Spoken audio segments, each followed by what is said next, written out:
Week 9. Week 9. Audition AI Insights. Yeah.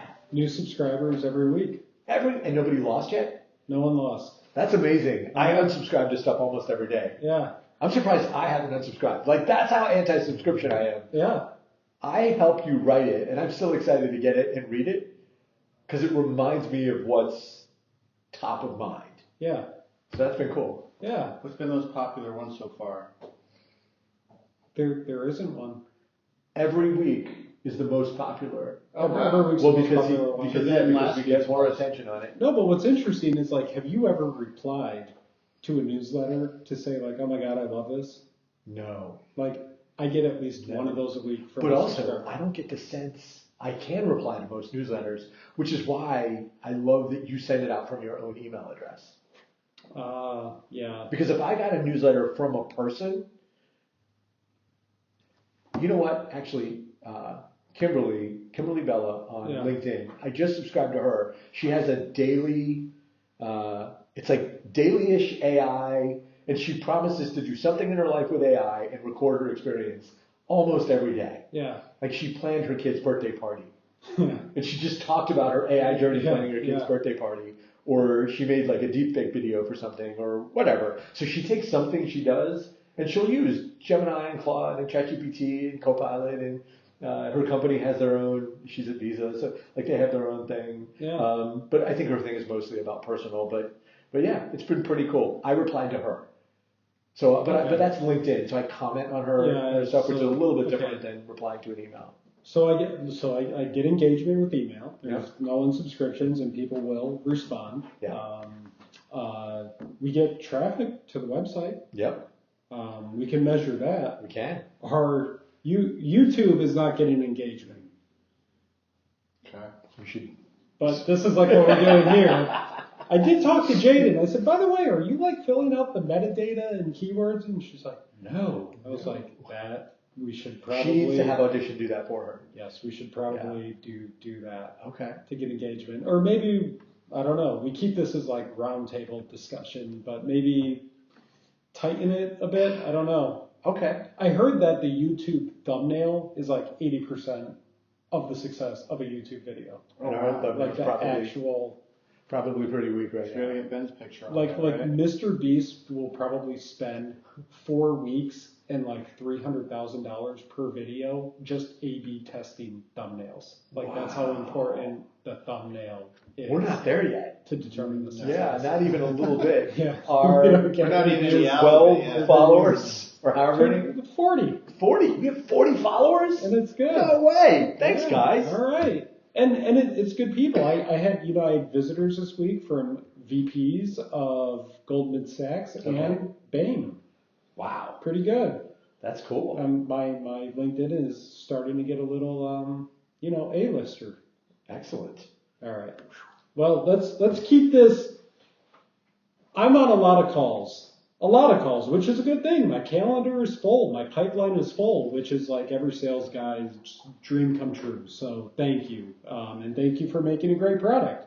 And thank you for making our current customers successful with the product. It just makes all of our jobs easier. So it's good. Happy holidays. But the one thing that I do notice is I throw around not a lot of acronyms, but some acronyms. Yeah. And there's confusion around it. And I'm actually kind of amazed how honest people are. Like, have you heard of RAG? I haven't, Do you know what an MCP is? I don't. And even the difference between large language models, there is still a bit of I've heard it by name, but I don't really know what it is. So I thought, let's make a quick little crash course. Okay. With a quick little explanation on kind of like the top 10 terms everyone should know.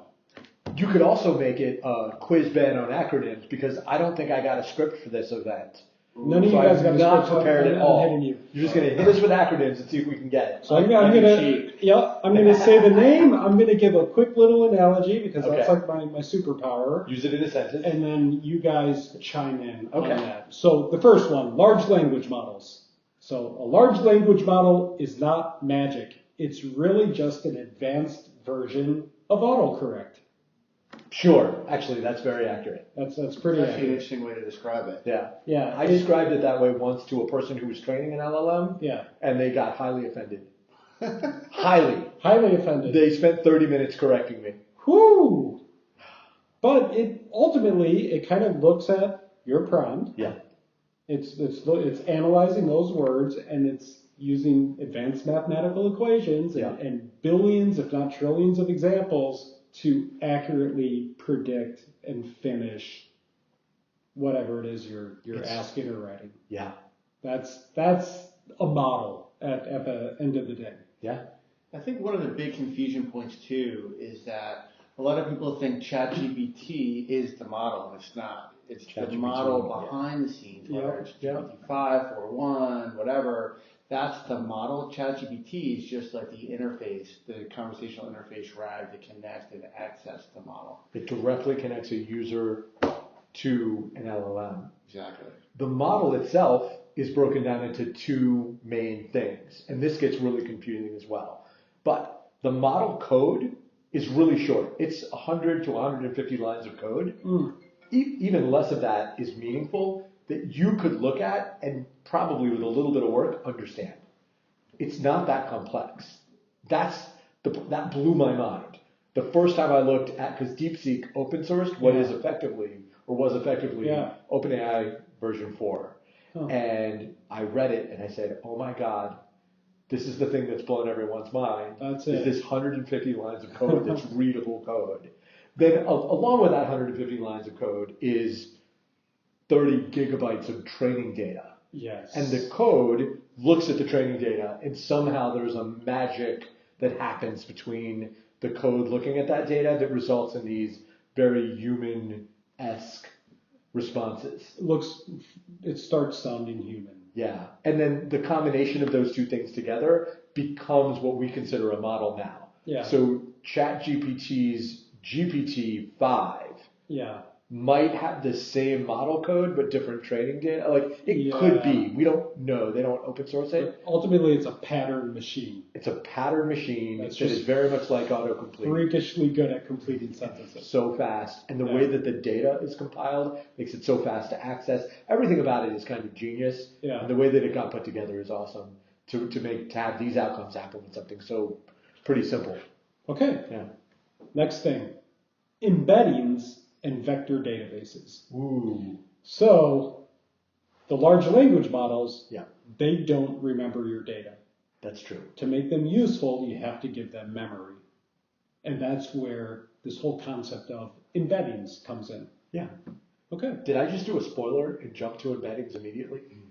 That's what I really did. Because the embeddings data that goes with the LLM to get it done, you can also add extra embedding data that the LLM will use on top. Some people call it fine-tuning data. Yeah. And that's where a lot of the magic happens. But it'll give you a really, really fast answer.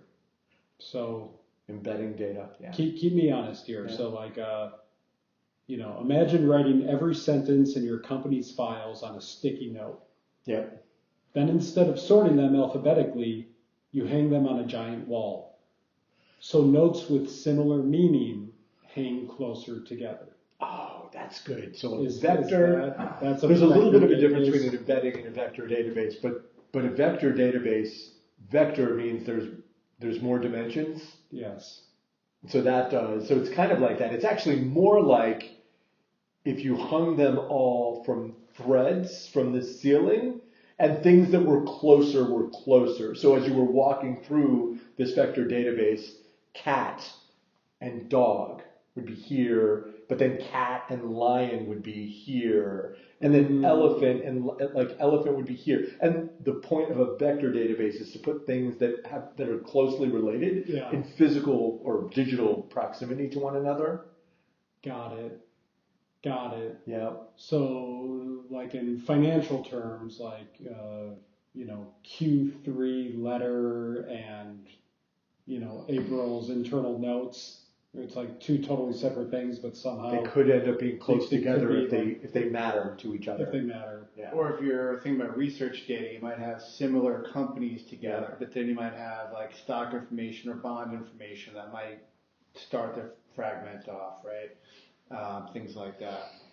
Got it. The idea would be that if you could say, if you ask a question about a cat, the LLM might also see information about a tiger or a zoo or a dog or a human, because cats are pets, like the LLM can see correlated information. Or, yeah, if you talk about stuff that's in a certain sector, like all of the stocks for that thing might be closely correlated or close together in the vector database.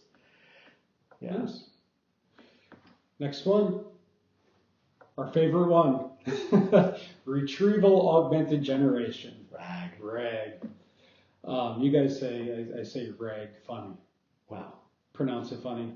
Yeah. Midwest. A little bit of Midwest accent. A little bit of Midwest accent. You don't have a lot of accent, but RAG. And rules. Something about the way you say rules. Rules. RAG. Yeah. RAG. Retrieval augmented generation. Yeah. That's the Retrieval magic. augmented generation. That's the magic behind Audition AI. Because without that, it would just be, actually, ChatGPT has become. Well, can I say my analogy? Oh, please. All right. Sorry. So you ask your intern a question. A normal chatbot just guesses. Yeah. RAG tells the intern, go check the file cabinet first, then answer. That's it. That's it? That's it. It's working with your data. It's working with your data. And I love what you say in our sales demos when you describe a RAG to people, right? Yeah. There's so much noise in the marketplace. There's thousands of these AI systems, but majority of them are just basically a wrapper that's just communicating directly with the large language model. There isn't a RAG in the middle. So you don't have that context and everything in the middle of the process. And I think that's a big, important distinction when you think about some of the solutions, most of the solutions are out in the marketplace versus a true RAG solution like ours. Yeah. And Audition AI is a RAG productivity platform. It is. And the thing I think that qualifies it as a platform is there are actually a lot of RAG solutions out there as well that don't do the storage or the prompting or the automation part of it. Let's say they're the one thing. They're just RAG. Like being just RAG, you ask a question, or actually a lot of them are just enterprise search. So it's really more about finding the document that has the answer in it without being able to give you the answer. And that is a lot of work all by itself. And Audition AI will bring together those solutions in one platform to deliver a complete experience, like a great outcome. So when you ask a question, your assistant goes to the right filing cabinet and finds the right file and reads it and then tells you this is not only the answer, this is the file, and this is the citation. This is the section of the document that I found it in, or the 100 documents that I used for reference. Very important. Yeah. It's good. Yep. I think it's easy enough of an explanation. Sure. And we can move on. Yeah. Okay. Hard to get there, but an easy explanation. Hard to get there. Yeah. But ultimately, you want to be able to trust what the AI is telling you. Yeah.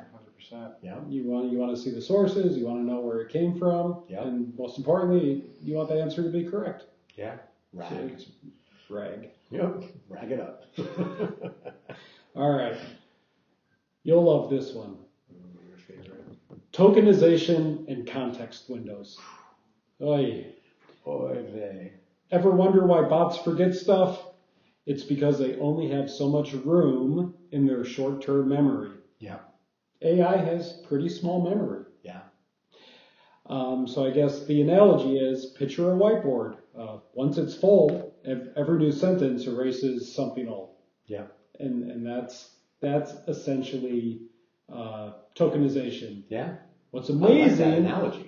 A whiteboard that you can fill it with information, but once it's full, to put something new into the context, you got to erase something and put something new in. Exactly. Yeah. So I don't know the exact numbers, but I think like the first version, ChatGPT 3.5, had very small context. Very small. It was like 16,000 or something. Yeah. Like a couple pages. Yeah. That was it. Yep. And that's what made ChatGPT 4.0 like so amazing. That's one of the things. Yeah. Is all of a sudden lot bigger context window. Yeah. But like Claude has like stupid, like couple million context window. It's huge, right? Depending on the model. Depending on the model. Yeah, Claude. Opus has a stupid giant, like absurd. I don't even know. Entire It's library. absurd. Yeah, an entire code base. Code base. Same with the Grok code model. Yes, they're very good at that. Yeah. Like just fitting a ton of data into it.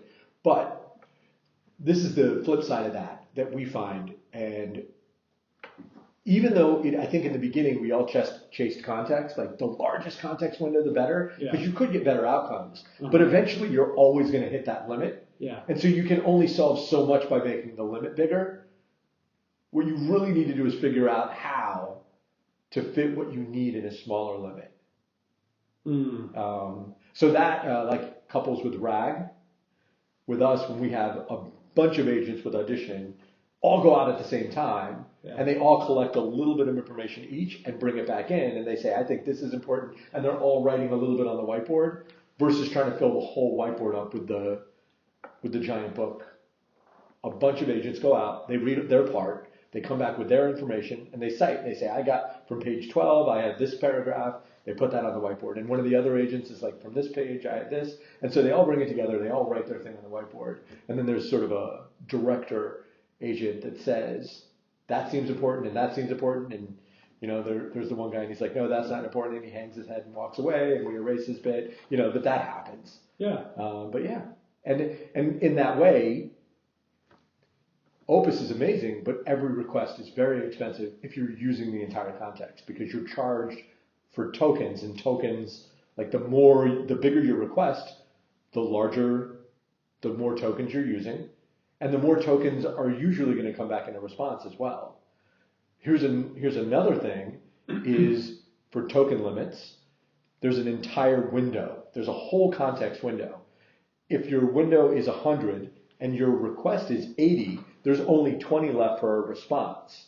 So if you give this giant feed, like if you fill up the entire context window, the entire thing, there's a small amount left for a response. So the bigger the input, the smaller the output can be, which means the lower the quality of that thing. So there's this balancing act that you have to do. Yeah. But I hate to keep coming back to it, but generative AI is really good with a little bit of data and a small prompt. It's magnificent. It can be accurate, like so accurate. Yeah. So if you can figure out how to break every request down, and I mean like technology-wise, I don't mean the human. So on the technology side, if we can figure out how to take every human request and make it into a bunch of small requests with small amounts of data, we can get excellent outcomes. Huh. Love it. So the token limit doesn't even matter so much. We enforce in Audition artificial token limits, and it's the reason that our usage costs in Audition are so low, but our outcomes are still so excellent, is we have a lot of technology that makes the request as efficient as possible while still achieving these excellent outcomes. I love that. Yeah. It's good. Okay, next one. Prompt engineering. Is there an acronym for that?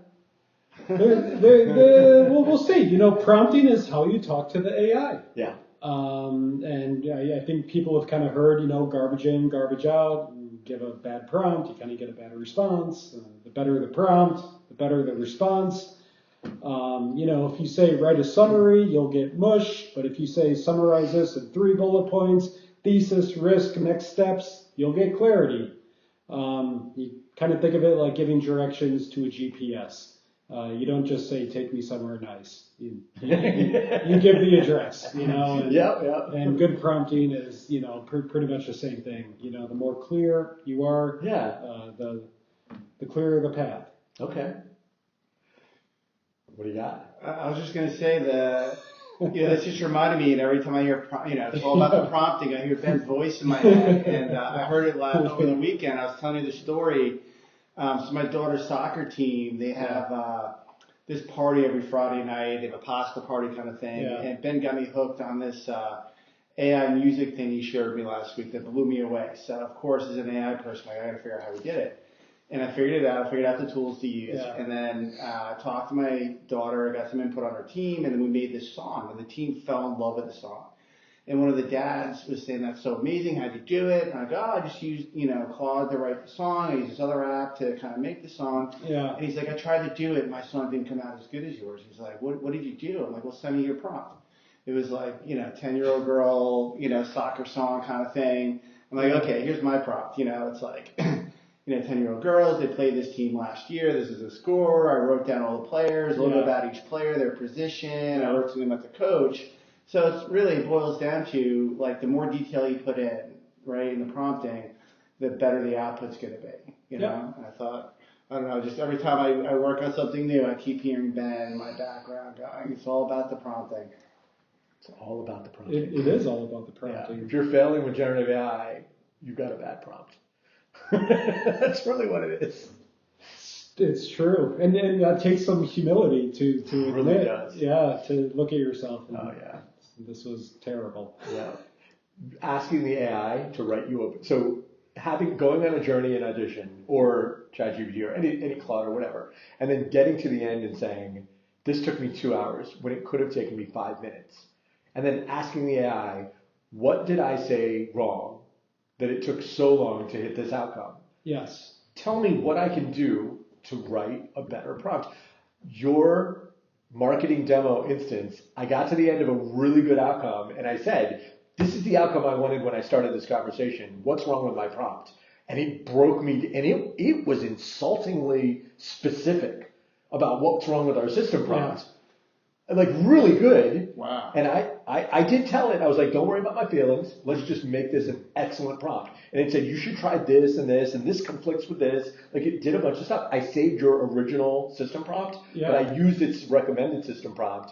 And I think the outcomes have been a little bit better. No kidding. Very specifically, we had things like don't lie. But that's not really a thing with generative, like always be truthful. Yeah. And you should see your new system prompt and your I think you call it access, like your default. Yeah. Read the new system prompt. It's so obviously, simply beautiful the way that it writes it. Your primary purpose is to deliver truth and facts. We understand you. Like it's just like the way that it wrote it. That's like our motto. Yeah. To deliver truth and facts. Amen. We get a lot of compliments on no one's ever explained it like that, and it's so simple. Yep. Yeah. I love that. That's great. But it's amazing how the AI actually fixed its own so much better when I did it. Yeah. After I put it in place, I was getting these really great outcomes. Yeah. Yeah. That's a great story with writing the song too. And it kind of makes me think like my son is like a math genius, but he struggles a little bit with writing assignments and English. And it's like, use ChatGPT. But I sort of had this epiphany, like I use ChatGPT a lot with my writing, but I'm a good writer to begin with. Yeah. I'm a wordsmith to begin with. I really love to read. I've always loved to write. And I already have that knowledge. So prompting for like good papers just comes a little more natural than someone who doesn't have that skill. And I think it's the same thing, like if you're a music fanatic or a coder. I think if I tried to vibe code something, it would be a pile of dog poop, because I don't think you're so good at prompting. I think you would very quickly develop that skill. But it is a skill to be developed. Right. You wouldn't start out on day one being excellent. Yeah, exactly. Yeah. Because you just don't know it. Yeah. Anyway, that's my argument with like AI's taking over jobs. It's like, no, I think if you resist AI, you'll just be outed. People with AI are coming for your job. Right. But if you're good with AI, it can amplify your your strengths, right? Yeah, totally. All right. Workflows versus agents. I think just about everybody on Earth, except for like maybe 1% of people, confuse what this is. Yeah. They mix it up. A workflow is like a checklist. Same steps every single time. When an email comes in, summarize it, save it, notify the team. It's just very predictable, exact same thing every time. That's a workflow. And an agent is more like having a personal assistant. You say, book me a flight to New York under $500. And it figures it out. It just figures it out. You gave it access. It'll search the internet, look at times, compare prices, chooses the best options, and ultimately deliver the results. So that's kind of my simple workflow agent.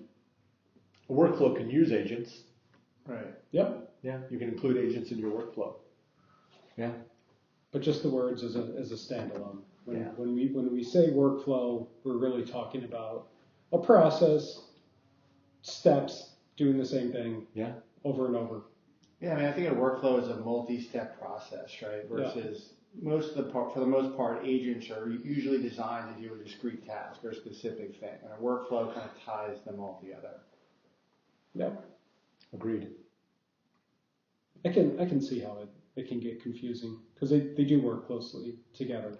There's a lot of blending in the AI field, especially. I think because it's 3 years in pretty much for everybody starting to accept this stuff, and so a lot of these terms are used by different people, and then they're starting to realize the term you had for something is similar to the term I had for something, and then it kind of becomes the same term, or we repurpose a term. Like general artificial intelligence used to be a thing, Gen AI. But now generative AI has stolen the limelight. So now they've renamed anybody that talks about general artificial intelligence, they now call it artificial general intelligence. They just moved it. So AGI is now what we used to refer to as general artificial intelligence. But generative AI is now Gen AI. GAI. Because the acronyms were stepping on each other. Yeah. Man. We're trying. Like the people that are in the business that are like us, you, whatever. We come up with we love acronyms, so I think it's like a thing. Personas versus agents. Yeah, we came up with personas before everybody started using the term agents. And for us, a persona, we're still trying to figure this out. Personally, I like persona. I think personas are going to become the bucket. And then underneath personas, you're going to have a type of persona. Yeah. Is this persona an agent? Is this persona, there's going to be different types of personas. Yeah. I do like personas, and it's the one thing ChatGPT hasn't stolen from us yet. So, we have connectors. Yeah. Nobody else had connectors, so we call them connectors. Yeah. So then they have connectors. I like the term persona because when you think about AI, it's an assistant, right? So the assistant's modeled after usually a role or a person or a department or something like that. So I kind of like that way of describing it. Yeah. But a persona might be an assistant, and a persona might be an agent. And the reality is the way that our system is written, like our web browser agent it does things, but it's kind of a bit of a capability. It's a bit of an agent. It's a connector, but it's also an agent. Yep. It goes away and does a lot of stuff on its own when called upon. So it's tough. There's a lot of blending, and to get excellent outcomes, you end up having to build some technology that uses a little piece of another technology. Yeah. So there's not clear lines of delineation. Yeah. That's a good point. Yeah. All right. So I guess just to recap how it all fits together, the LLM, your model, is the brain. It processes language. Embeddings are the memory. They remember meaning. RAG is the bloodstream. It connects the memory to the brain. Prompting is all about how you talk to it. And agents are the hands. They get things done. So when you put all of that together, ta-da, you have Audition AI. And that's it, guys. Audition-AI.com. It's worth checking out. The calendar's filling up. The pipeline's filling up. Everything's filling up. So really, grab a slot. Happy to give a demo, have a talk. We always love to hear where you are in your AI journey. Until next week, see you soon.